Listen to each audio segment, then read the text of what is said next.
Karena mungkin selama ini juga Partai Demokrat agak dalam tanda petik melupakan ya suara-suara yang terus terang mungkin yang di luar apa namanya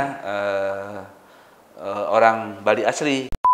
Jika partai itu dapat kursi, maka disitulah dihitung atau dicari siapa yang tertinggi di partai itu, gitu loh. Mas AHY di Bali bahwa saya sudah ditempatkan atau sudah diplot dah di situ oleh Pak Ketum, Mas Ketum bahwa nanti kalau terpilih akan masuk Komisi 10 bidang pendidikan. Antara lain dengan tadi itu memperjuangkan apa namanya beasiswa, beasiswa diperbanyak sehingga orang banyak kuliah. Pemilihan presiden, pemilihan DPD, kemudian DPR pusat, DPR provinsi maupun DPR kabupaten kota, semua calegnya memang harus cool ya, harus damai karena.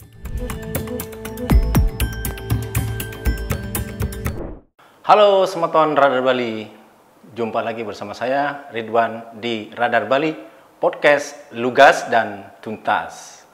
Nah, ngobrolin soal tahun politik nih. Kayaknya memang selalu menarik untuk dikulik. Dan kali ini saya kedatangan seorang tamu istimewa, yaitu seorang akademisi yang pada tahun politik ini memilih bertarung di panggung politik. Beliau adalah Bapak Dr. Dadang Hermawan. Selamat datang, Pak. Ya, terima kasih Mas Ridwan. Apa kabar, Pak? Baik, sehat, selalu Pak, semangat. Ya, setungkara, Pak. Setungkara. Nah, beliau ini adalah sebagai rektor dari ITB atau ITB Stikom Bali. Kalau dulu statusnya Stikom, sekarang sudah menjadi ITB dan beliau adalah menjadi rektor. Kalau Stikom mungkin sekolah tinggi itu ketua, Pak ya. Ya, tapi sekarang sudah institut, jadi beliau adalah seorang rektor ITB Stikom Bali. Nah, kalau melihat dari latar belakang beliau ini adalah seorang akademisi dan juga founder dari Stikom Bali, beliau ini sudah memutuskan untuk terjun ke dunia politik dan menjadi seorang calon anggota legislatif, ya Pak ya, dari Dapil Bali untuk DPR RI, ya, untuk DPR RI, yang pada pertarungan tahun ini, tahun 2024, yang penentuannya adalah tanggal 14 Februari 2024, Pak ya. Ya. Itu banyak sekali tokoh-tokoh politik dari Bali yang merebut posisi di pusat, Pak, di Jakarta. Kalau Bapak di sini punya visi ya, SDM Bali yang unggul di tahun 2045. Mungkin pertanyaan saya pertama, Pak. Bapak ini kan seorang akademisi, itu Pak ya, seorang akademisi yang sudah lama berkecimpung di dunia pendidikan, Pak ya. Boleh tahu Pak alasan Bapak maju sebagai calon anggota DPR RI ini dari Dapil Bali, sedangkan Bapak punya latar belakang pendidikan. Apa yang memanggil Bapak untuk terjun ke dunia politik ini, Pak? Ya, terima kasih Mas Ridwan. Yang pertama tentu saja ini sebetulnya bukan keinginan ansih daripada pribadi saya, tapi sebagian tokoh masyarakat memohon kepada saya sebetulnya dari tahun 2009. 2009 seperti diketahui bahwa seorang akademisi itu memang jarang tertarik di bidang politik. Dan saya pun 2009, 2014, 2019 pun masih belum tertarik. Tetapi baru setahun pemilu 2019, kemudian 2020 sudah ada permohonan lagi dari sebagian tokoh-tokoh masyarakat. Berarti itu sudah beberapa kali dimohon? Sudah beberapa kali ya. Jadi ada tokoh ormas, tokoh orpol, tokoh-tokoh agama juga. Nah, artinya saya ini kok tidak enak menolak terus, kan gitu. Kali ini nggak enak, Pak. Dan barangkali ini takdir saya untuk dijemput. Barangkali saya sudah ditakdirkan ke sana, makanya kita terima. Ya, saya terima setelah berunding dengan keluarga, kemudian berunding juga dengan rekan-rekan di Stikom, terutama para pendiri Stikom, dan akhirnya beliau-beliau mendukung. Akhirnya saya terima. Kemudian saya memilih Partai Demokrat, Pak, nomor 14, dan itu menjadi pilihan saya karena ada alasan-alasan yang nanti akan saya jelaskan. Iya, mungkin langsung aja dijelasin Pak, kenapa dari pintu Partai Demokrat, Pak? Ya, jadi sebetulnya beberapa partai sudah memohon ke saya, akhirnya saya jatuh pilihan kepada Partai Demokrat karena pertama saya terus terang saja salah satu pengagum daripada Pak SBY dan AHY atas kesantunannya beliau berpolitik. Kemudian, karena politik santun Pak ya? Ya, kemudian yang kedua adalah dari segi track record perolehan suara atau perolehan kursi dari tahun 2004, 2009, 2014, 2019 Partai Demokrat ini salah satu partai yang selalu konsisten dapat kursi. Ada jatah di situ Pak ya? Ya, ada jatah kadang-kadang satu, kadang-kadang dua pada pemilu-pemilu itu. Tapi Pak, kalau kita ngelihat jatah kursi di DPR itu kalau tidak salah 9 Pak ya? Betul. 9. Kan di sini tahu bahwa mungkin mayoritas yang selama ini sudah banyak menduduki di DPR pusat itu adalah PDIP Pak ya? Iya, betul. Bapak betul bahwa Demokrat itu selalu punya kursi. Nah, dari pertarungan-pertarungan yang cukup sengit itu Pak, kira-kira peluangnya seperti apa Pak? Ya, jadi kenapa saya pilih Partai Demokrat? Kalau Partai PDIP memang sekarang itu 6 kursi. 6 kursi. 6 kursi. Di 6 kursi itu perolehan suaranya selalu tinggi. Gitu kan? Tinggi ya? Kemudian juga begitu juga dengan Golkar. Nah, karena Demokrat ini perolehan suaranya cukup rendah, dan yang penting kan saya di situ bisa bertarung dengan suara yang rendah tapi dapat kursi, gitu kan. Nah, jadi lebih lebih mudah itunya dibanding dengan yang, dan juga mungkin Partai PDIP, Partai Golkar tidak mau menerima saya juga kalau saya lamar situ. Dan bersyukur Partai Demokrat sangat welcome. Slotnya sudah penuh Pak kalau di sebelah. Gitu. Partai Demokrat sangat welcome kepada saya, baik ketua umumnya maupun ketua Demokrat Provinsi Bali itu sangat welcome, dan juga teman-teman partai pengurus partai di Demokrat Bali sangat welcome, karena mungkin selama ini juga Partai Demokrat agak dalam tanda petik melupakan suara-suara yang terus terang mungkin yang di luar orang Bali asli gitu kan gitu. Jadi ini yang akan disasar oleh mereka, sehingga selama ini mereka lupakan, dan begitu saya hadir merepresentasikan mungkin krama yang pendatang krama Tamiu atau apa gitu istilahnya ya. Nah, artinya Bapak melihat ada potensi suara pendatang ini cukup tinggi Pak? Iya, betul. Kan, itu yang Bapak garap saat ini. Kira-kira kan mungkin sekitar 600.000 ada gitu di Bali itu pendatangnya ya secara. Sedangkan untuk mendapatkan sebuah kursi di DPR itu butuh berapa ribu suara Pak? Nah, itu dia kan perhitungannya beda ya antara pilkada atau pemilihan presiden, pemilihan DPD dengan pileg. Kalau pilkada atau pilpres atau pemilihan DPD itu memang langsung yang terbanyak kan? Nah, jadi siapa yang terbanyak itu langsung menjadi urut 1, 2, 3, 4 dan seterusnya. Tapi kalau di legislatif ini kan suara partai dulu dihitung. Suara partai dulu dihitung, kemudian setelah suara caleg. Betul. Ditambah kalau untuk pusat kan ada PT itu, parliamentary threshold itu yang 4% itu. Parliamentary threshold. Kalau itu masuk parliamentary thresholdnya berarti dia dapat dihitung. Kemudian setelah dihitung maka kursinya itu ditentukan berdasarkan rumus-rumus tertentu ya. Ada kalau nggak salah seorang matematikawan Prancis yang membuat rumus itu dan dipakai oleh KPU sebagai dasar perhitungan, ada dibagi 1, dibagi 3, dibagi 5, dibagi 7. Nah, jika partai itu dapat kursi, maka disitulah dihitung atau dicari siapa yang tertinggi di partai itu gitu loh. Jadi seperti kasus atau masalah yang terjadi kemarin, seorang anggota DPR yang katakanlah dapat 70.000, dia tidak bisa mewakili ke DPR karena partainya tidak dapat gitu. Suara partainya tidak dapat kursi. Berarti yang sekarang ini skemanya baru Pak ya? Skema perolehan dari tahun 2019 yang saya tahu tuh. Masih sama. Pola yang lama. Ya, pola 2019 2024 itu sama.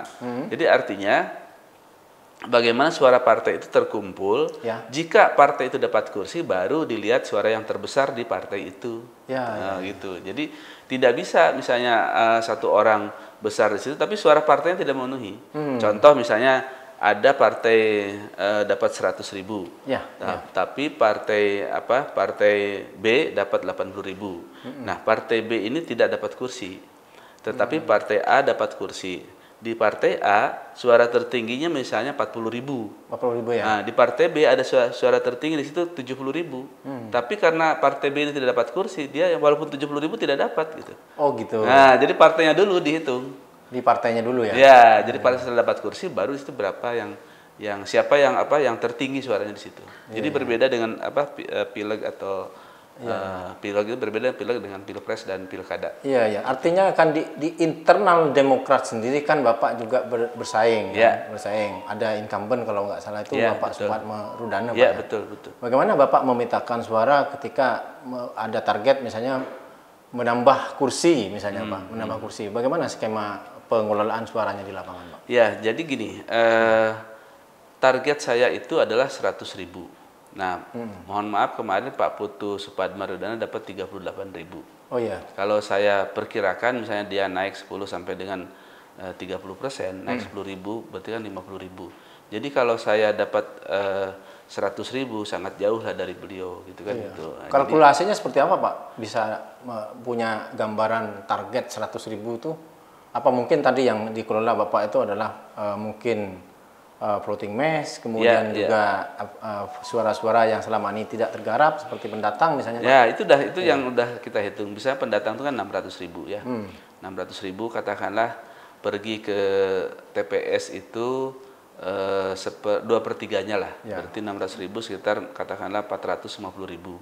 Ya, 450.000 kemudian memilih saya katakanlah 200.000 ya. Kemudian ada floating mass-nya misalnya 100.000, jadi 300.000 dibagi 2 150.000, didiskon lagi 50.000 jadi 100.000 gitu. Jadi sudah kita hitung lah. Sudah dihitung Pak. Dan itu mereka itu sangat senang sekali ya, yang para pendatang itu ada seorang katakanlah pendatang atau tamiu itu yang bisa mewakili mereka, yang tidak peduli sukunya apa dan agamanya apa gitu. Iya, tapi kan selain di internal partai Pak ya, Bapak juga bersaing dengan lawan-lawan politik di internal caleg-caleg Muslim lah, boleh dibilang begitu Pak. Kan ada juga Pak. Ada juga, betul. Bagaimana Bapak melihat peluang-peluang mereka kan juga sama-sama berjuang nih ke Jakarta Pak?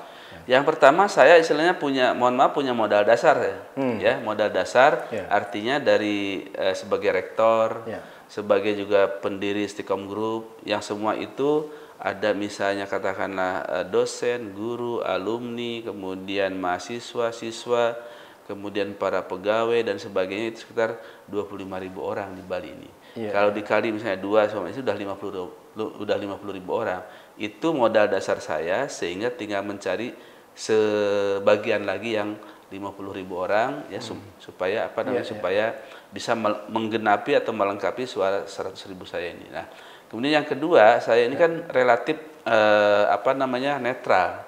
Saya ada di berbagai ormas atau di berbagai organisasi kemasyarakatan ya, ada di A, ada di B, ada di C, sehingga cenderung bisa diterima di semua kalangan. Cenderung bisa diterima. Nah, lawan-lawan saya atau kawan-kawan saya yang menjadi kompetitor itu cenderung dia memakai baju-baju ormas tertentu gitu. Sehingga kalau misalnya dia anggota ormas A atau pengurus ormas A, kayaknya ormas B-nya agak berat gitu memilih gitu. Nah, itu harapannya gitu. Jadi pemirsa, memang cukup menarik obrolan kita sekarang saat ini, karena sudah semakin jelas apa motivasi beliau ini maju menjadi politisi, kemudian sebagai caleg untuk DPR RI dari Partai Demokrat.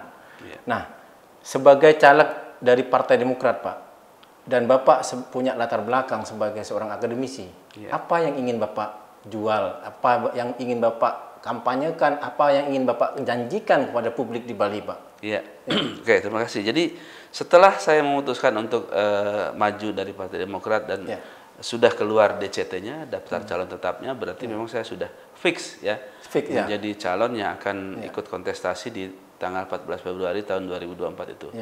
Maka tentu saja saya di sini ada sekarang dikaitkan dengan berbagai keinginan pribadi dan juga berbagai keinginan masyarakat yang selama ini saya dengar atau saya alami.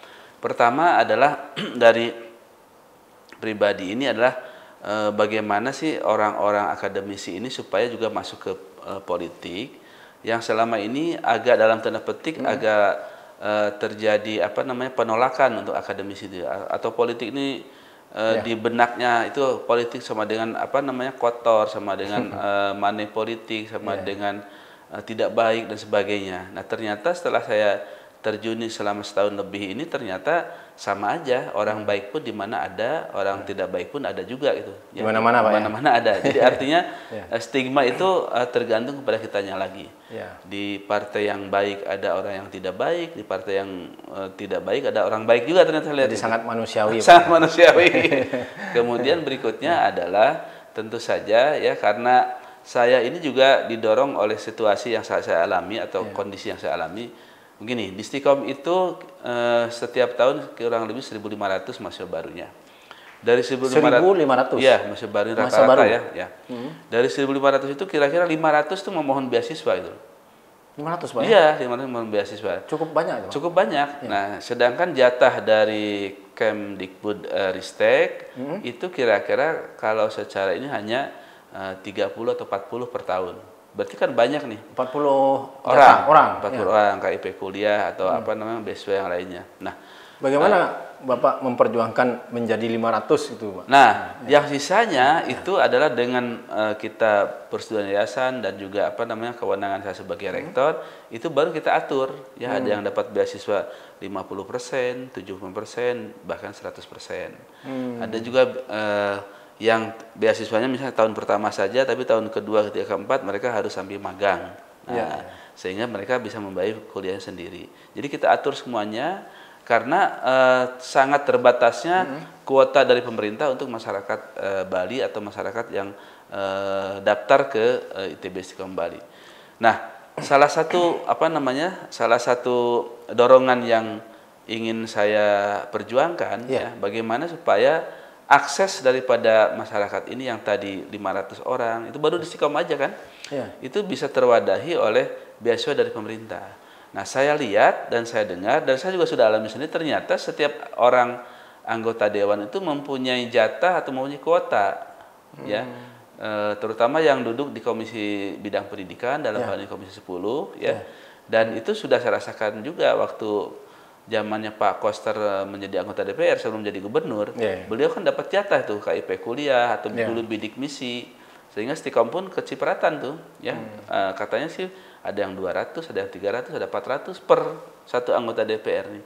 Berarti dengan demikian maka saya salah satunya adalah bagaimana meningkatkan beasiswa ini melalui anggota DPR yang namanya mungkin dana aspirasi ya, atau beasiswa aspirasi. Nah, jadi kalau misalnya saya ke sana bisa duduk di Komisi 10, berarti ada aspirasi atau beasiswa aspirasi sekitar 400 atau 500. Jadi kalau Bapak ditakdirkan terpilih menjadi anggota DPR RI, berarti sudah pasti pilihan Bapak di Komisi 10 Pendidikan. Ya, bidang pendidikan. Karena saya sudah ketemu dengan Ketua Partai Demokrat Bali dan juga Ketua Umum Mas AHY di Bali, bahwa saya sudah ditempatkan atau sudah diplot di situ oleh Pak Ketum, Mas Ketum, bahwa nanti kalau terpilih akan masuk Komisi 10 bidang pendidikan. Bukannya anggaran pendidikan oleh pemerintah pusat itu sudah cukup tinggi Pak sebenarnya, 20%. Apakah 20% itu belum mampu mengcover usulan-usulan beasiswa ini Pak? Belum, ternyata belum. Karena 20% itu saya lihat itu anggaran pendidikan yang tersebar di berbagai kementerian yang dia melaksanakan diklat.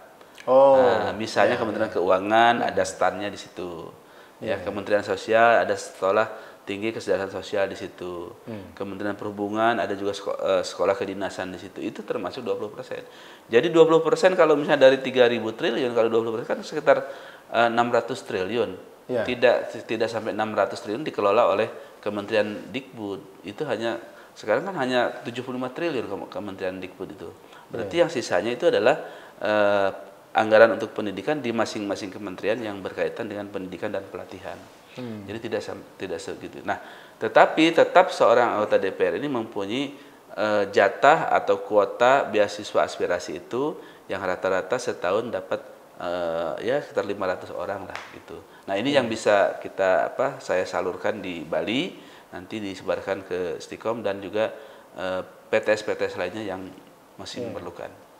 Dari 500 tadi yang Bapak yang diusulkan dari mahasiswa Stikom itu Pak, bisa nggak diperjuangkan semuanya itu Pak, mendapatkan beasiswa? Ya, kalau nanti kan saya kalau jadi di sana itu bukan hanya mahasiswa Stikom yang diperhatikan kan, ya, sudah menjadi wakil Bali lah. Berpikirnya sudah tidak lagi ya, di sektoralnya Bapak. Gitu. Ya, tapi tentu saja Stikom karena yang mendukung pertama kali ya mungkin Stikom yang paling diutamakan dulu kan kira-kira gitu. Saya kira manusiawi juga kan gitu. Misalnya dapat 500, katakan 100 untuk Stikom, 400 dibagi rata kan ada 50 atau 60 PTS dan PTN di Bali itu. Gitu. Berarti Bapak memperjuangkan peningkatan APBN untuk dana beasiswa itu Pak? Ya, jadi itu kan memang sudah dijatah ya, sudah ada kuotanya. Di samping itu tentu saja juga kan ada akses anggaran lain. Kan fungsi DPR atau tugas DPR kan ada 3, akses budgeting, kemudian legislasi dan pengawasan kan. Nah, di budgeting ini kita bisa mengakses anggaran-anggaran, bisa menciptakan anggaran, membuat anggaran atau yang bisa ditarik ke Bali bukan hanya sekedar beasiswa, mungkin juga anggaran sarana prasarana, anggaran fisik, anggaran pembangunan, kemudian juga peralatan dan sebagainya, gedung baru dan itu kan bisa juga di samping juga tadi yang beasiswa yang sudah menjadi beasiswa aspirasi setiap anggota DPR. Jadi banyak juga yang akan kita tarik ke sana. Kemudian juga tentu saja bidang-bidang lain ya, bidang-bidang lain kan tinggal koordinasi dengan misalnya teman-teman kan 9 orang nih di DPR nih dari Bali. Nah, mungkin dibagi setiap 9 ini ada di komisi 1 sampai dengan komisi 9 dan seterusnya. Distribusinya lengkap ya? Nah, tinggal kontak-kontak aja, tinggal telepon-telepon saja gitu kan gitu. Iya Pak, biaya pendidikan ini di komisi pendidikan ini, komisi 10 Pak ya, kan cukup menarik Pak. Tapi kan sekarang ini kan pendidikan sudah masuk era digital Pak. Bapak punya latar belakang sebagai seorang rektor di universitas yang membidangi tentang IT. Gitu, Pak ya. Gimana sih konsep pendidikan ke depan? Karena kalau ngelihat fakta di lapangan di Bali ini Pak, masih terjadi ketimpangan Pak. Terutama masyarakat-masyarakat yang belum menyentuh terhadap digitalisasi ini Pak. Banyak belum tersentuh ke sana Pak. Formulasi yang ingin Bapak rumuskan nantinya sebagai sebuah akselerasi seperti apa Pak nanti Pak? Jadi yang pertama kan kita bicara namanya APK. APK itu angka partisipasi kasar pendidikan tinggi. Jadi APK Dikti. Oh, APK bukan alat peraga kampanye nih Pak? Bukan. Ya, jadi itu. Jadi angka partisipasi kasar ini sebagai ukuran bahwa bagaimana suatu negara itu atau suatu daerah itu bisa maju tergantung daripada APK-nya. Nah, APK nasional kita sekitar 34% pendidikan tinggi. Di Bali pun mirip-mirip lah, 32 apa 33 itu. Itu artinya jumlah usia kuliah yaitu 18 tahun sampai dengan 25 tahun yang ada di perguruan tinggi sekitar 35%-nya itu. Jadi semakin tinggi APK pendidikan tinggi, biasanya atau berkorelasi positif dengan kemakmuran suatu daerah, suatu negara. Gitu. Katakanlah misalnya di APK Singapura, APK Korea Selatan itu di atas 60%, kita masih 30%. Nah, bagaimana ini menciptakan atau mempertinggi angka APK ini, makin banyak nanti yang kuliah, pada gilirannya akan meningkatkan kemakmuran masyarakat. Nah, ini yang akan saya perjuangkan, bagaimana supaya APK pendidikan tinggi di Bali ini di atas rata-rata nasional. APK-nya, angka partisipasi APK Dikti, APK pendidikan tinggi ya. APK Diktinya Pak ya? Iya betul. Ya, kalau APK pendidikan menengah atau dasar mungkin udah hampir 100%. Sudah tidak ada lagi yang tidak sekolah ya, mungkin 90 atau 99% lah gitu. Tapi APK Dikti masih sangat jauh gitu. Nah ini yang ingin saya perjuangkan atau saya dongkrak bahwa suatu saat APK Dikti di Bali ini khususnya bisa melebihi rata-rata katakanlah 35 atau 40% kan bagus itu. Nah ini akan menuju nanti 5 tahun kemudian atau 10 tahun kemudian akan kemakmuran masyarakat Bali ini akan semakin meningkat karena APK-nya korelasi positif dengan tingkat kesejahteraan gitu. Ya kan? Nah, jadi itu yang ingin antara lain dengan tadi itu memperjuangkan beasiswa beasiswa diperbanyak sehingga orang banyak kuliah. Kemudian kemudian juga bantuan pendidikan tinggi. Betul. Selain beasiswa, saya juga akan coba memperjuangkan itu BOM namanya, biaya operasional mahasiswa. Kalau di sekolah kan ada BOS tuh, bantuan siswa. Bantuan bukan biaya, bantuan operasional sekolah. Kalau ini BOM bantuan operasional mahasiswa sehingga para PTS ini terbantu ya. Jadi PTS yang banyak akan dapat BOM-nya yang banyak. PTS yang sedikit ya sedikit. Jadi buat PTS saja apa termasuk PTN-nya, Pak? Ya kalau PTN saya kira udah banyak tuh. Ini PTS yang perlu dibantu nih. Gitu ya. Kalau PTN kan sedangkan PTS di Bali cukup banyak, Pak. Ada 50 lebih kan PTS 50 di Bali. Lebih, ya, lebih banyak daripada PTN di Bali itu. Oh gitu ya. Iya dong, PTN paling 10 apa 9 itu. Itu bisa baik yang berada di lingkungan Kemendikbud maupun di Kemenag, Pak. Oh, kalau dengan Kemenag bisa nambah lagi, bisa sampai 55 mungkin ya. Oh, iya. Ya, saya yang itu cerita Kemendikbud karena sering berkaitan dengan aptisi atau LLDikti ya. LLDikti ya. Betul. Jadi bisa 60-an tuh kalau dengan Kemenag. Itu kan perlu dibantu karena selama ini PTS ini memang kurang terperhatikan juga oleh pemerintah. Pemerintah lebih banyak memperhatikan PTN. Padahal PTN itu kan mohon maaf sudah dibantu, dosennya sudah digaji oleh pemerintah, kemudian sarana prasarana sudah dibantu, masih bayar SPP pula gitu kan gitu. Nah, kalau PTS betul-betul luar biasa. Artinya punya cita-cita mulia ingin meringankan beban biaya pendidikan, Pak ya. Biaya pendidikan supaya makin banyak orang kuliah. Ini akan korelasi positif dengan masalah kesejahteraan di masa depannya masyarakat. Betul, Pak. Ya, cukup menarik nih, Pak. Ngomongin soal pendidikan memang panjang sekali, Pak, Pak, pembahasannya. Tapi sekarang saya ingin tanya tentang ini, Pak, tentang potensi bagaimana mengelola pemilih, Pak. Tingkat partisipasi politik pemilih di Bali ini walaupun tinggi masih dibilang kurang, Pak. Karena apa? Karena orang yang datang ke TPS itu masih sekian persen lah. Boleh dibilang 80%. Artinya ada 20% potensi suara yang tidak masuk ke TPS, Pak. Betul. Kalau Bapak punya ide atau gagasan untuk bagaimana meningkatkan partisipasi pemilih itu seperti apa, Pak? Mas Ridwan, pada pemilu 2024 ini golongan milenial atau istilahnya yang berusia 40 tahun sampai 17 tahun sampai 40 tahun itu hampir 60%. Nah, ini adalah memang kita tidak bisa paksa dalam tanda petik tapi kan dari KPU, kemudian dari partai, dari caleg, dari capres dan sebagainya itu memang semua menghimbau untuk rame-rame ke TPS. Jadi artinya berbagai cara dilakukan oleh pemerintah dan yang terkait, misalnya tadi partai, kemudian caleg itu berlomba-lomba atau mengajak daripada masyarakat ini supaya datang ke TPS karena itu pesta demokrasi yang dilakukan 5 tahun sekali untuk menentukan masa depan kepemimpinan baik di eksekutif maupun legislatif. Nah, saya sebagai pengelola daripada suatu lembaga pendidikan IT tentu saja selain kita datang ke secara luring, secara langsung, tentu saja daringnya lebih banyak lagi. Nah, kan tatap muka dan daring. Mas Anwar sudah sering lihat tuh di media sosial saya kan itu. Luar biasa. Bagaimana saya mengajak anak-anak muda terutama juga tentu saja juga semua masyarakat Bali yang mempunyai hak pilih untuk berbondong-bondong ke TPS karena ini adalah penentuan daripada kehidupan kendaraan kita ke depan selama 5 tahun kan gitu. Nah, jadi ya kita hanya bisa himbauan aja, himbauan mengajak memotivasi, mendorong supaya masyarakat yang sudah punya hak pilih datang ke TPS baik secara luring maupun secara daring himbauannya. Kalau TPS-nya kan belum bisa daring nih, harus langsung. Harus langsung. Gitu. Tapi kalau melihat potensi, Pak, potensi perubahan kan sekarang eranya sudah mulai canggih, Pak ya. Betul. Apakah Bapak yakin partisipasi pemilih akan meningkat, Pak?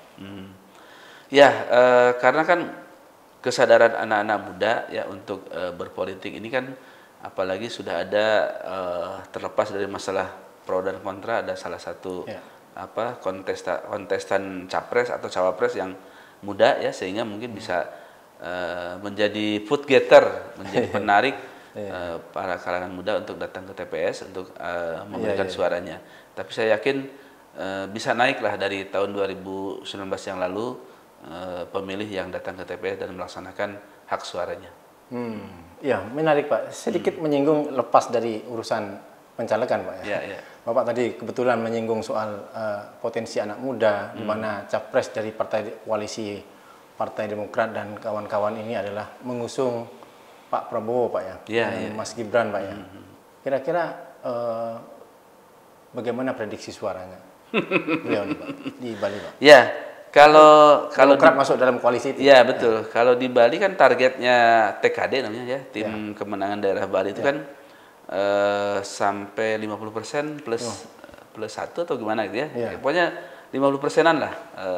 Targetnya ya. Target realistis. Artinya itu yang bisa ini, karena kan partai 11 cukup dominan kalau di Bali ini kan gitu. Sebuah target tinggi sebenarnya Pak. Ya, kalau ngelihat dominasi kontestasi di partai politik di Bali. Ya betul. Tinggi. Ya kalau itu dicapai berarti luar biasa Pak. Ya. Luar biasa, prestasi yang luar biasa. Pak, menarik juga ini Pak. Pertanyaan tentang seputar Bapak sebagai caleg. Tentu Bapak harus siap terpilih, juga siap tidak terpilih. Iya. Kalau terpilih tentu saja Bapak sudah punya rencana-rencana. Iya. Tetapi sebaliknya Pak, jika Bapak tidak terpilih, apa komentar Bapak? Ya, yang pertama kalau saya sih kan saya selalu ikut kompetisi dari sejak sekolah. Kompetisi apa aja tuh? Oh banyak lah, olahraga, termasuk kompetisi cari istri kan kompetisi juga. Oh itu juga kompetisi ya? Kompetisi dong. Ya. Tapi kebanyakan memang saya menang terus itu. Gitu. Oh gitu Pak ya, luar biasa ini. Ya. Dan saya di kerjaan juga belum pernah menjadi anak buah, selalu jadi pimpinan, ya kan? Ya, saya masuk. Apa tipsnya Pak? Sehingga Bapak selalu memenangi persaingan-persaingan itu? Oh iya, karena saya kan tipnya pertama sering sosialisasi itu, senang berkawan, ya kan? Karena senang berkawan, namanya kawan-kawan masa tidak mendukung saya kan gitu.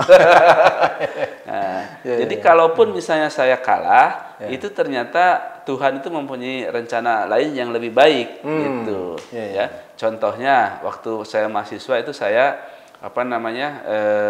dikasih tahu sama paman saya, dan itu ada lowongan CPNS jadi guru olahraga. Waktu itu kan guru kan tamat SMA bisa. Gitu. Oh iya saya ajak teman saya nih 3 orang gitu. Bertarung lah di situ. Ternyata saya kalah, yang 3 orang ini malah masuk gitu kan. Oh, Bapak yang disarankan masuk justru nggak masuk? Nggak masuk. Ternyata sekarang apa kejadiannya? Teman saya ini satu sudah meninggal, satu sudah pensiun. Saya masih jadi rektor. Gitu. Itu rahasia makanya rencana yang Maha Kuasa Pak ya? Iya, jadi kekalahan saya itu memang sudah diatur sama tapi itu tidak banyak, kebanyakan saya menang. Kalah pun itu ternyata ada rencana Tuhan yang lebih bagus untuk saya gitu. Iya Pak, luar biasa Pak. Nah, kemudian juga kemarin saya kan kontestasi Dirjen Vokasi. Apa itu Pak? Dirjen Pendidikan Vokasi. Saya ikut itu. Vokasi. Iya, ikut kontestasi tuh. Dibuka sekarang lamaran Dirjen termasuk dari Bapak swasta. Ikut. Saya sudah selesai belum Pak? Sudah selesai. Saya nomor 2 itu. Tapi yang jadi nomor 7 itu. Kok bisa begitu Pak? Nah, walau alam saya nggak tahu. Nah, barangkali saya gugur di Dirjen Vokasi, mungkin Allah atau Tuhan memberikan rencana lain menjadi anggota DPR, kira-kira gitu. Siapa tahu Pak ya? Siapa tahu gitu. Nah, kalau kalah, ya saya itu dah itunya. Kalau kalah berarti ada Tuhan rencana yang lain Pak ya. Dan saya sih nothing tulus saja, karena kerjaan sebagai rektor Stikom, sebagai pendiri Stikom juga sudah banyak, jadi tidak ada masalah. Kalah menang itu adalah biasa dalam suatu pertarungan. Iya. Baik Pak, menarik juga nih Pak. Kira-kira ini mungkin pertanyaan yang ringan sebenarnya. Jadi saya ingin tahu nih harapan-harapan Bapak kepada masyarakat Bali supaya Bapak tuh menjadi seorang figur caleg yang memang layak dipilih Pak. Seperti apa? Ya, yang pertama saya begitu datang ke Bali memang menarik ya Bali ini, dan banyak sekali teman-teman saya yang di luar Bali maupun di luar negeri pingin tinggal di Bali. Ya. Pertama secara joke katanya kalau di Bali itu Pak Dadang nanti kalau sudah tua, kalau sudah kakek nenek pasti akan dikunjungi minimal oleh cucunya setahun sekali gitu. Gitu ya? Iya gitu. Jadi pasti akan bertemu lah. Dengan keluarga itu setahun sekali, karena mereka pasti kangen sama Bali, pasti berkunjung ke Bali. Kemudian yang kedua, Bali ini kan sudah menjadi destinasi pariwisata internasional yang tentu saja akses transportasi, akses komunikasi ini sangat terbuka dibanding daerah lain. Saya lihat setelah Jakarta, akses penerbangan yang internasional yang lebih banyak itu adalah Jakarta dan Bali kan. Paling sibuk. Paling sibuk. Oleh karena itu tentu saja saya berharap di Bali ini nanti menjadi suatu daerah, suatu pulau yang betul-betul di situ melambangkan pertama melambangkan seluruh dunia ada di situ. Kemudian yang kedua tentu saja karena Bali ini menjadi destinasi wisata seluruh dunia, maka keamanannya yang harus betul-betul dijaga ya. Kemudian yang ketiga, kemakmuran Bali ini semestinya menurut saya bisa lebih tinggi daripada daerah-daerah lain ya. Karena jarak antar satu dan kabupaten dengan yang lain kan tidak terlalu jauh ya, sehingga kemudian juga homogenitas, walaupun ada beberapa suku di Bali tapi homogenitasnya relatif tinggi. Artinya bisa betul-betul Bali ini menjadi ke depannya, harapan saya itu bisa menjadi provinsi atau pulau yang betul-betul maju ya, meninggalkan daerah-daerah lain, dan itu sangat bisa ya. Lewat akselerasi pendidikan bisa nggak Pak? Bisa aja, betul, makanya kita mau meningkatkan APK tadi itu. Karena udah terbukti ya, pendidikan APK, pendidikan yang tinggi itu identik dengan suatu kemajuan atau kesejahteraan yang sangat luar biasa. Nah, ini yang mungkin akan saya perjuangkan, tentu saja berkolaborasi dengan teman-teman legislatif lainnya dan juga eksekutif yang sama-sama mencintai Bali supaya Bali ini lebih maju daripada daerah. Di komisi-komisi lainnya maksudnya Pak? Ya, betul, komisi saling lain. Menguatkan. Betul, saling menguatkan itu. Pak, kalau kita tadi itu sedikit banyak mengupas tentang pendidikan tinggi Pak. Ya. Saya ingin tahu nih Pak, konsep Bapak tentang pendidikan dasar nih Pak. Karena di Bali ini Pak sebenarnya Pak, masalah infrastruktur Pak sangat menjadi banyak keluhan. Betul. Banyak sekolah rusak, banyak sekolah. Sampai ada anak-anak SD itu yang sekolahnya di tenda-tenda Pak. Ini fakta Pak? Iya, betul. Karena kami sebagai media memberitakan Pak. Iya. Gimana rencana Bapak untuk jika Bapak terpilih nanti? Nah, itu adalah salah satu akibat kita tidak punya wakil rakyat di DPR pusat yang tidak duduk di Komisi Pendidikan. Tapi kan udah pernah dulu Pak. Iya, tapi kan dulu setelah Pak Kosar kan sekarang nggak ada lagi tuh. Nggak ada sekarang. Sudah cukup lama vakum Pak ya? Iya, udah lama vakum. Jadi itu agak terbengkalai, karena makanya kita selain tadi akses dana bansos berupa dana-dana aspirasi itu tentu saja kami karena partnernya Kementerian Pendidikan dan Kebudayaan pasti itu akan lebih diperhatikan dan lebih kita genjot supaya bagaimana anggaran-anggaran bidang pendidikan, infrastruktur, kemudian peralatan dan sebagainya bisa lebih banyak ke Bali supaya supaya masyarakat lebih betul-betul menikmati dan merasakan adanya wakil rakyat yang duduk di Komisi Pendidikan. Baik Pak, menarik sekali Pak. Mungkin pertanyaan saya terakhir nih Pak. Ya Pak. Karena yang namanya tahun politik tentu ada potensi-potensi konflik Pak. Gimana keseruan Bapak agar menciptakan pemilu yang damai Pak? Ya, saya kira pertama kalau di Bali itu kita memang semua komponen baik pemilihan presiden, pemilihan DPD, kemudian DPR pusat, DPR provinsi maupun DPR kabupaten kota, semua calegnya memang harus cool ya, harus damai, karena ini adalah daerah pariwisata yang jika ada konflik sedikit saja yang mengganggu keamanan, stabilitas keamanan kan cepat sayang diketahui oleh dunia, betul. Oleh karena itu tetap cool sajalah. Orang sudah biasa memangnya pemilu itu baru pertama kali kan sudah 5 kali nih di zaman reformasi ini kan. 2004, 2009, 2014, 2019, sekarang 2024. Sudah bagus, saya kira tidak kalau saya tidak terlalu khawatir ada konflik yang berlebihan, tapi kalau misalnya saling ini di media sosial, perusahaan baliho ada kok Pak? Iya, tapi kan tidak ini ya, walaupun ada mungkin itu sudah ada bagian yang menangani. Sudah ada. Itu domainnya Bawaslu Pak. Ada Bawaslu kan itu. Pengawasan gitu. Yang penting tidak sampai ke fisik aja lah, yang nanti akan mengakibatkan ketakutan daripada wisatawan. Kita jauh sajalah ya, bersaing itu kan sudah biasa gitu ya. Berkompetisi itu sudah biasa. Masa kalah sama anak SD yang kompetisi olahraga, kan mereka biasa lagi gitu kan. Kemudian anak-anak SMA yang kompetisi olahraga, kompetisi seni dan sebagainya biasa ya. Dalam kompetisi ada menang ada kalah itu biasa. Di pusat juga udah kita lihat ya. Yang dulu misalnya jadi lawan, sekarang kan udah jadi kawan. Malah di bawahnya kita masih ini. Ya, itu harus disadari lah bahwa dalam politik itu tidak ada kawan maupun lawan yang abadi. Baik Pak, terima kasih banyak nih atas paparan kita pada kesempatan hari ini. Menarik sekali. Tadi ada 2 hal yang ingin diperjuangkan oleh Pak Dadang Hermawan ini. Salah satunya adalah memperjuangkan beasiswa dengan bidikan suara paling minimal 100.000. Kira-kira begitu yang dicita-citakan oleh beliau ini untuk keperluan di pemilu legislatif yang insya Allah nanti akan pada 14 Februari akan masuk dalam TPS untuk melakukan pencoblosan semuanya. Pemirsa, demikian obrolan saya dengan Bapak Dadang Hermawan selaku Rektor ITB Siticom Bali. Dan terima kasih banyak Pak. Ya, sama-sama Mas kehadirannya di podcast kami. Baik. Terima kasih banyak. Mudah-mudahan kita bisa sambung lagi di kesempatan yang lain, Pak ya. Iya. Baiklah, pemirsa, saya tutup sampai di sini. Salam lugas dan tuntas.